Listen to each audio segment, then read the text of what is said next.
আসসালামু আলাইকুম। সকালের সংবাদে আপনাকে স্বাগতম। শুরুতেই জানিয়ে দেব সংবাদ শিরোনাম।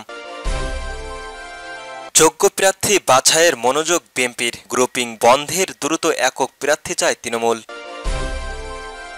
ধান লাগাইয়া দেমো বললেন হাসনাত আব্দুল্লাহ। সিলেটের বিএনপির দুই গ্রুপের মধ্যে ব্যাপক সংঘর্ষ। সর্বশেষ জানিয়ে দেব শাপলা প্রতীক দিতেই হবে, নয়তো ধান বাদ দিতে হবে বললেন এনসিপির নেতা নাসির উদ্দিন। শুনছিলেন সংবাদ শিরোনাম, এবার বিস্তারিত। গ্রুপিং বন্ধে দ্রুত একক প্রার্থী চায় তৃণমূল। জাতীয় সংসদ নির্বাচনকে সামনে রেখে একক প্রার্থী বাছাইয়ের কাজ করছে বিএনপি। তফসিলের আগেই ৩০০ আসনের মধ্যে অন্তত ৭০% আসনের একক প্রার্থীকে মাঠে কাজ করার সুযোগ সংকেত দিতে চায় দলটি। বিএনপির তৃণমূল সংখ্যায় নতুন দ্রুত আসন ভিত্তিক একক প্রার্থীকে সবুজ সংকেত না দিলে অনেক জায়গায় দ্বন্দ্ব গ্রুপিং বাড়তে পারে। নেতাদের মতে বেশিরভাগ আসনের একাধিক প্রার্থী থাকায় নেতাকর্মীরাও দ্বিধাবিভক্ত হয়ে পড়েছেন। এমন ছাড়াও রয়েছেন অনেকেই যেখানে ছেলে বাবা এবং ভাই বোনের আদালতে সংযোগ করেছেন। এই অবস্থায় এখন প্রতি মাসে একক প্রার্থী নির্বাচনের মাঠে নামতে না পারলে বিবাদ গ্রুপিং এড়ানো যাবে না। তাই দ্রুত দল থেকে একক প্রার্থীকে সবুজ সংকেত দেওয়া হবে। তৃণমূলের নেতাকর্মীদের ততই বেশি সুযোগ সংগঠিতভাবে নির্বাচনীভাবে মাঠে নামতে পারবেন। অন্তত ২৫টি নির্বাচনী আসনে বিএনপির সম্ভাব্য প্রার্থী এবং ১০টি জেলায় শীর্ষ নেতাদের সঙ্গে কথা বলে এসব তথ্য জানানো হয়েছে। বিএনপির একাধিক নির্ধারিত যুগান্তরকে বলেন, দীর্ঘ বছরের শেষে সুষ্ঠু নির্বাচন না হওয়ায় স্বাভাবিকভাবেই আসন ভিত্তিক মনোনয়ন প্রত্যাশিত অনেক নেতা। ইতিমধ্যে যেসব আসনের বেশি প্রার্থী বা জটিলতা বেশি সেসব অঞ্চলের আসনে মনোনয়ন প্রার্থীদের গুলশান কার্যক্রমে ডেকে নানা দিক নির্দেশনা দেওয়া হয়েছে। দলের হাইকমান্ডের স্পষ্ট বার্তা, ঐক্যভাবে নির্বাচনী মাঠ থেকে থাকতে হবে। কেন্দ্র থেকে একক প্রার্থীকে সবুজ সংকেত দেওয়া হলে অন্যান্য যারা মনোনয়ন প্রার্থী তারা ওই একক প্রার্থীকে সমর্থন করবে এবং ঐক্যবদ্ধভাবে গণসংযোগ করবে। যারা এই নির্দেশনা মানবে না তাদের বিরুদ্ধে কঠোর সাংগঠনিক ব্যবস্থা নেওয়া হবে।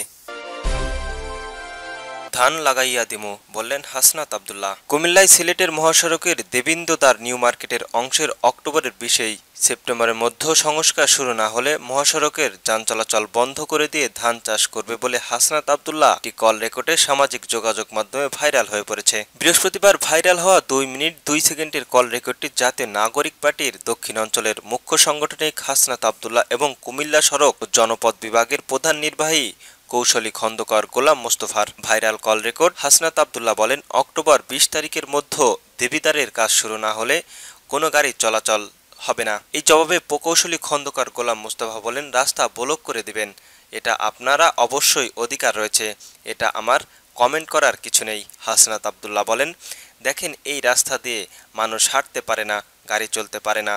আমার কথা হচ্ছে আজকে অনেকেই দেখাইতেছে, আপনি অ্যাডভাইরাসকে বলেন অক্টোবরের ২০ তারিখের মধ্যে যদি কাজ শুরু না হয় তাহলে রাস্তায় ধান লাগাই দেবো। নিউ মার্কেটের দিকে রাস্তাটা ধান চাষের উপযোগী, ধান লাগাইয়া দেবো, ১৫ দিনের মধ্যে ফসল তুলতে পারবেন। এখানে আমি ধান লাগাই দেব, মাছ চাষ করব এবং গাড়ি যাতায়াত করতে দেব না।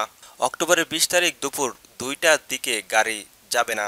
আমি আবার বলছি, অক্টোবরের ২০ তারিখের পর রাস্তা ঠিক না হলে দেবিদারের দিকে একটা গাড়িও যাবে না। প্রকৌশলী খন্দকারের গোলাম মোস্তফা বলেন, আমি তো বললাম আজকে ৬ তারিখ, আপনি যদি নিয়মিতভাবে মধ্যে আমাদের কিছু সময়টা টাইম দিবেন, বাকিটুকু মেরামত দরকার আমার চেষ্টা করছি। হাসনাত আব্দুল্লাহ, ভাই মেরামতে দিয়ে কিছু আসে যায় না, আপনি ফুলগাছতলা বারের থেকে শুরু করে আমার নিউ মার্কেট পর্যন্ত রাস্তাটা চালু অনুপযোগী, রাস্তা কোনোভাবেই যায় না, দেবিদারের একটি রাস্তাও ঠিক নেই।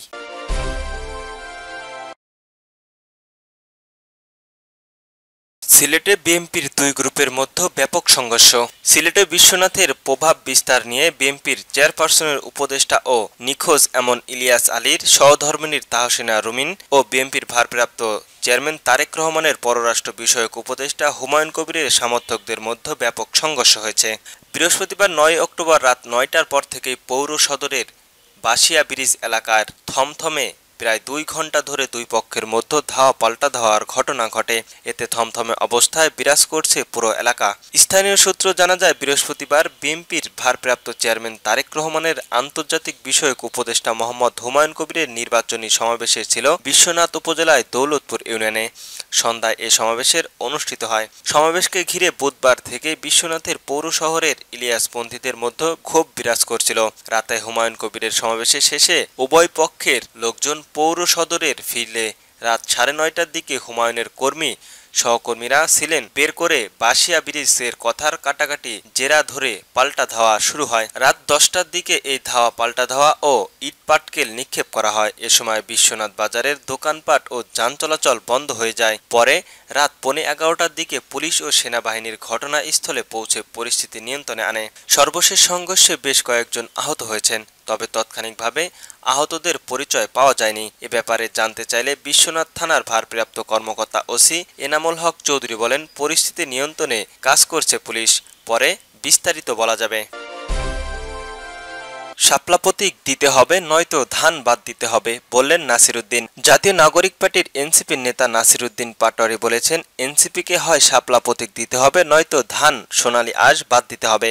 বৃহস্পতিবার রাজধানীর আগারগাঁওয়ের নির্বাচন ভবনের নির্বাচন কমিশনারের সঙ্গে 2 ঘণ্টা বৈঠকের শেষে একথা বলেন তিনি। শাপলা প্রতীক ছাড়া এনসিপি নিবন্ধনই নেবে না।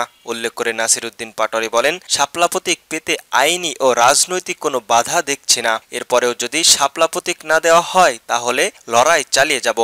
শাপলা ছাড়া এনসিপি নিবন্ধন নেবে না, শাপলা ছাড়া এনসিপি নিবন্ধন মানবে না। এনসিপির এই নেতা বলেন, তারা শাপলা দেবে না সে বিষয়ে নির্বাচন কমিশনের কোনো আইনি বা রাজনৈতিক ব্যাখ্যা দিতে পারেনি। নির্বাচন কমিশনারের সঙ্গে দুইটি প্রতীক দিতে হবে, নয়তো ধান বা সোনালী আঁশ বাদ দিতে হবে। এনসিপির নিবন্ধনই মানবে না শাপলা ছাড়া। এ নিয়ে নির্বাচনী বাধাগ্রস্ত হলে এর দায় কিছুটা নির্বাচন কমিশনারও থাকবে। শাপলা পাওয়ার জন্য গণতান্ত্রিক লড়াই চালিয়ে যাবেন বলে জানান এনসিপির নেতা নাসিরউদ্দিন। তিনি বলেন, অধিকারের প্রশ্ন আপোষ হবে না। জল অনেক দূর গড়ানোর আগেই আশঙ্কা করছি, শাপলা ছাড়া নিবন্ধনে যাব না। নিবন্ধন ছাড়া কিভাবে একটি দল নির্বাচনে যাবে?